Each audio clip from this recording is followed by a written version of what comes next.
Assalamualaikum warahmatullahi wabarakatuh. Sabahul khair, ahlan wa sahlan wa marhaban. Kaifa halukum ayuhat talib wa talibat? La'allana bisihhatin wa afiyatin.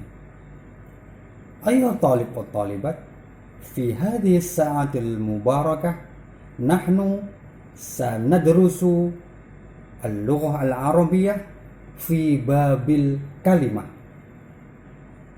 yani al-farqu bainal ismi wal fi'li wal harfi. Hal antum musta'id? Baiklah teman-teman, kita akan belajar al-lughatul arabiyyah atau bahasa Arab. Kita akan belajar tentang al-kalimatu, yaitu kita pada hari ini akan belajar tentang al-farqu bainal ismi wal fi'li wal harfi. Perbedaan antara isim, fi'il, huruf dalam bahasa Arab.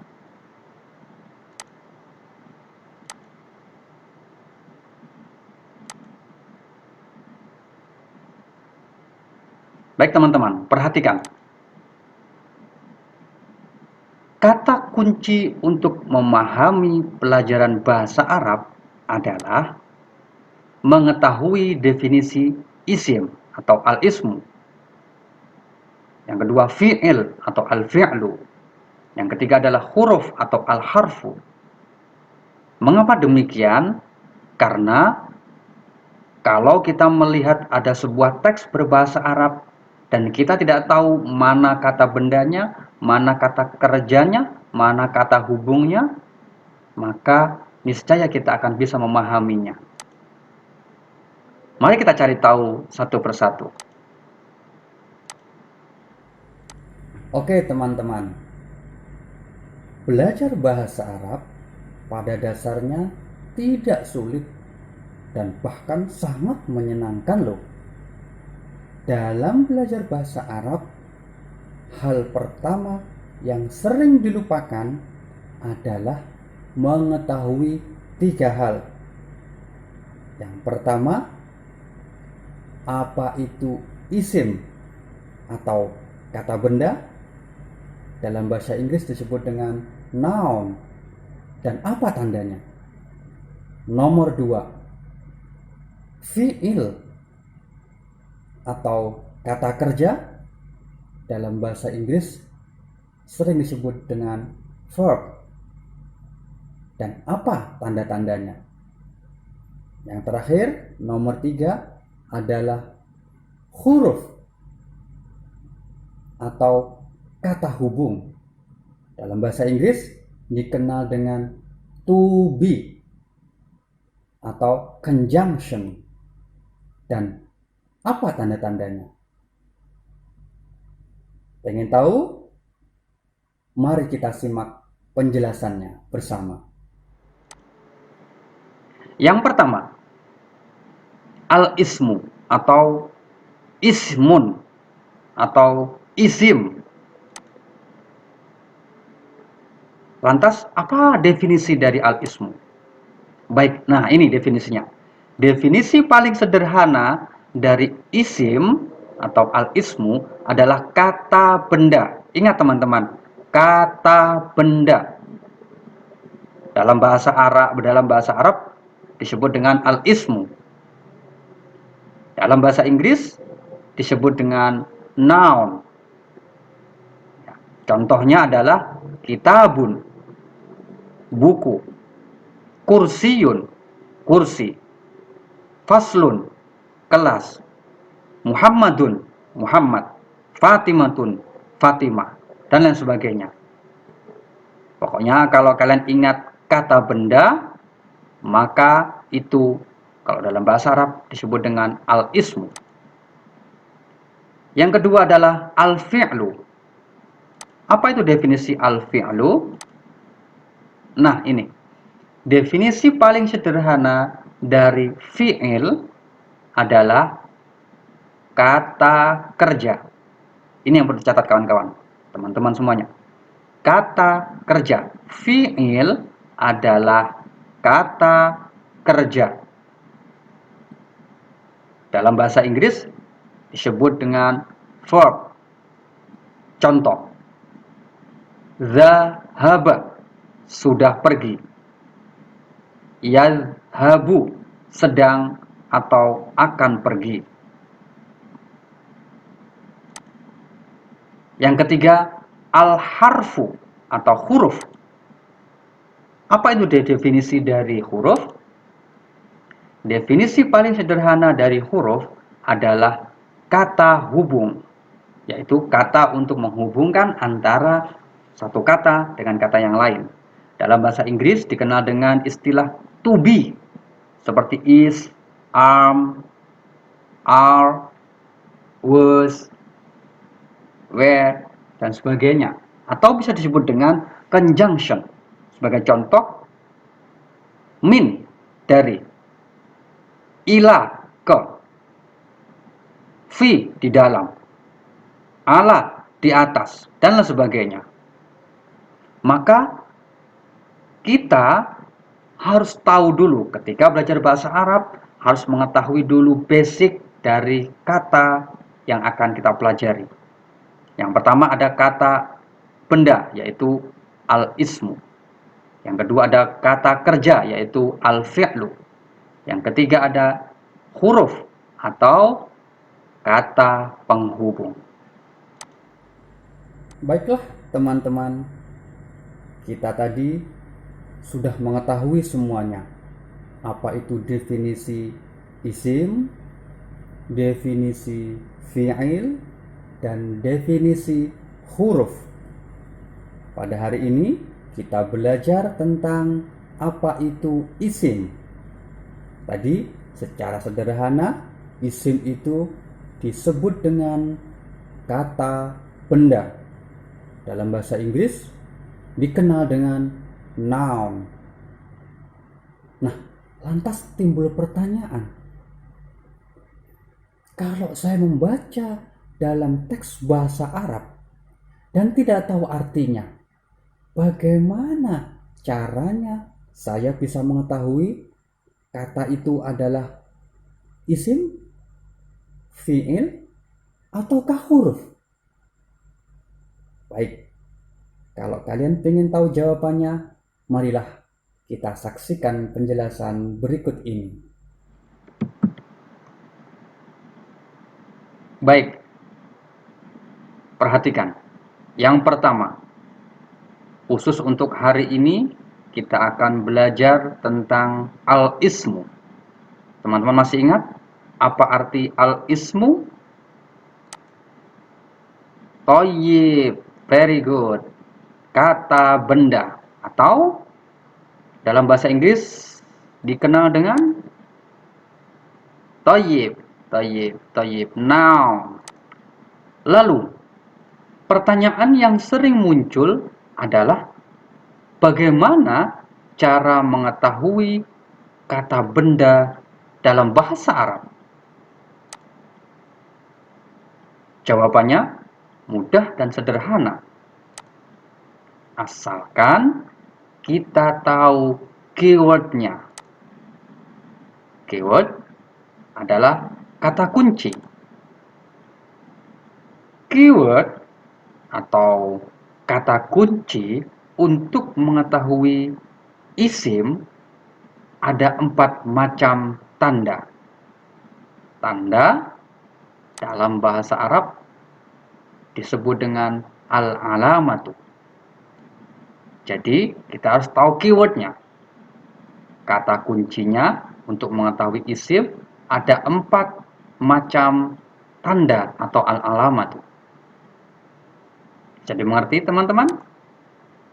Oke, mari kita pelajari satu persatu ya teman-teman.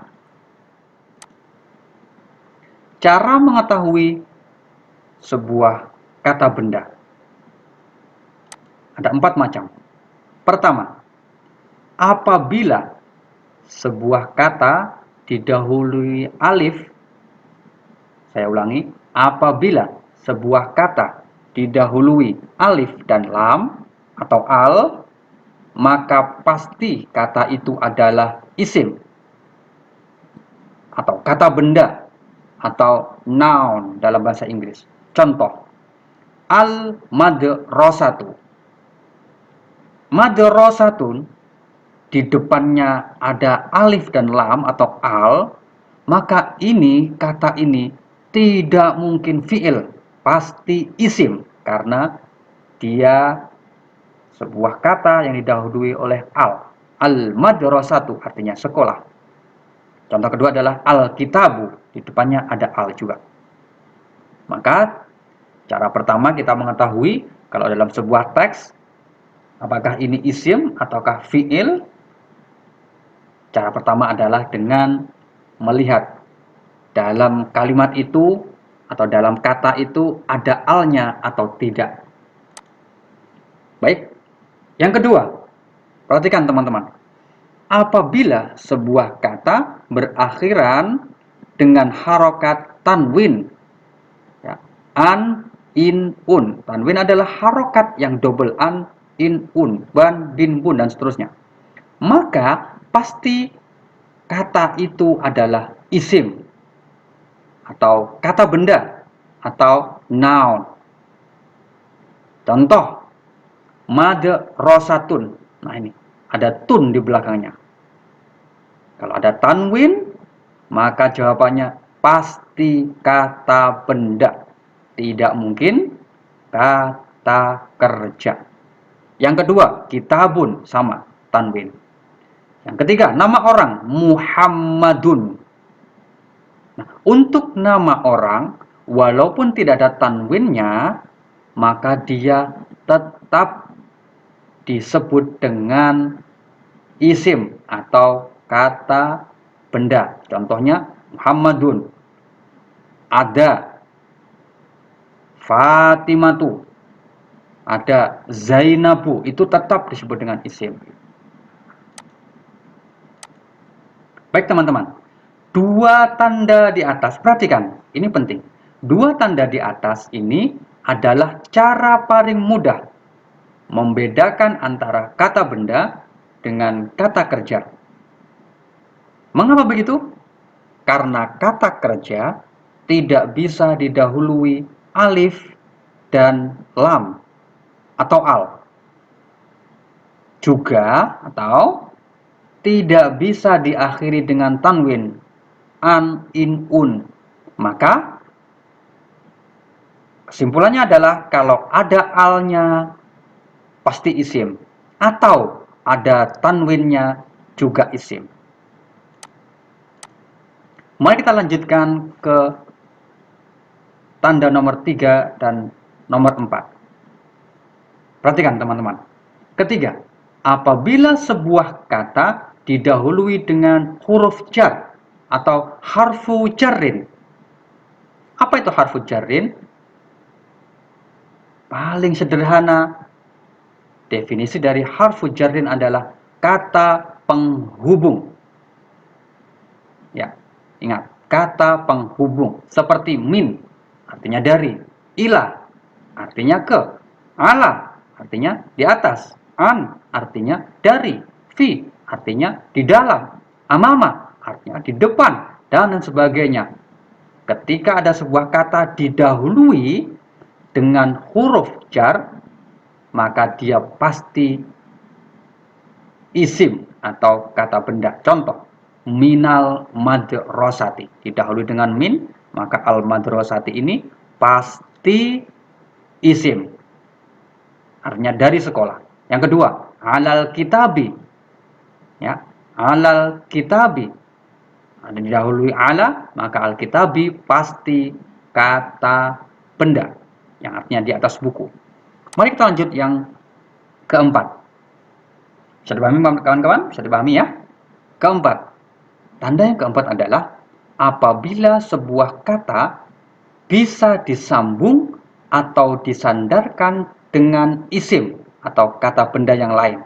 Contoh, madrasatu ammi, tanda keempat ini adalah kalau ada dua isim dijadikan satu dan saling sandar menyandarkan.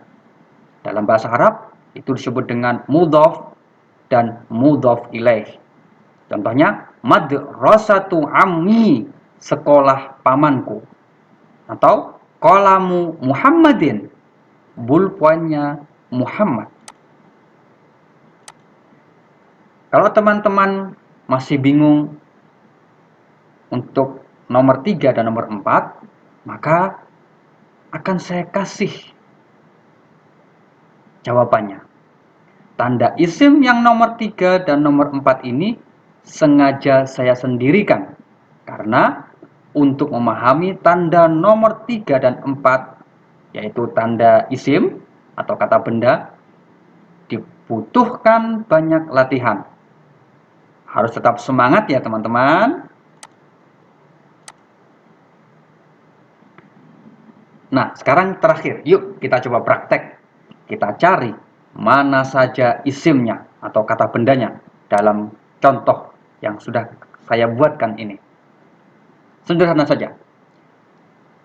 Jalasa Muhammadun fil fasli al jamilati. Oke, kita ke kata pertama, jalasa. Perhatikan teman-teman.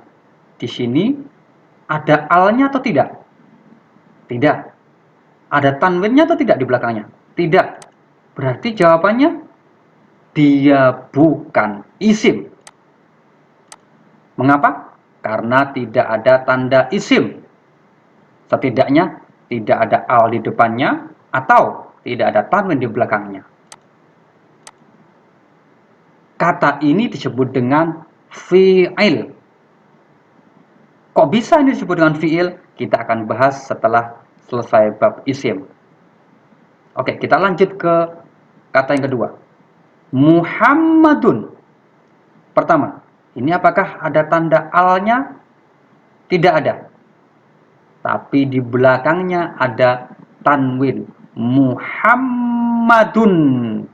Maka dia adalah isim. Mengapa isim? Karena ada tanda isim, yaitu tanwin di akhirnya. Nih, salah satunya yaitu tanwin.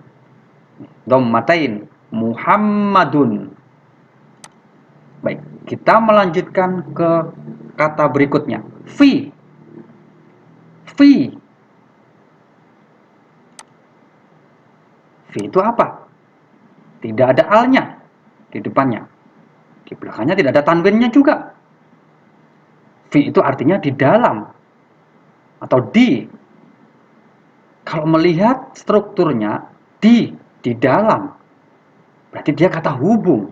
Berarti dia bukan isim, bukan kata benda. Karena tidak ada tanda isim, berarti fi ini bukan isim, karena tidak ada tanda isim. Kata ini disebut dengan huruf jar atau kata hubung. Nah, apa itu kata hubung? Kita akan bahas setelah selesai bab isim ini. Baik, kita lanjutkan ke kalimat selanjutnya, yaitu al-faslu. Kita sudah lihat. Apakah di depannya ada alnya? Oh, ada. Berarti sudah kita bisa pastikan, teman-teman. Apa jawabannya? Isim. Kenapa? Karena ada tanda isim, yaitu alif dan lam. Dan, ingat teman-teman, dan di depannya ada kata hubung atau huruf jar, yaitu fi. Maka kata setelahnya pasti isim. Oke, bisa dipahami teman-teman? Lanjut? Oke, kita lanjutkan. Yang terakhir, kata terakhir. Al-jamilatu. Oh, ini sudah jelas. Di depannya sudah ada kata-kata al, alif, dan lam. Maka alif dan lam itu adalah tanda dari isim. Kenapa dia disebut dengan isim?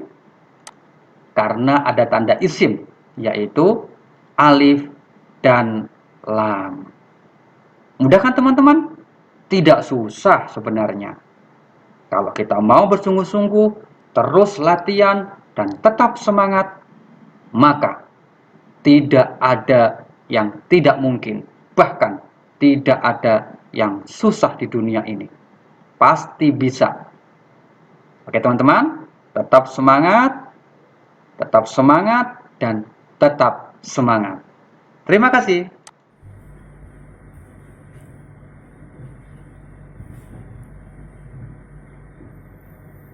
Oke teman-teman, bagaimana? Tidak sulit kan belajar bahasa Arab itu? Siapa bilang sulit?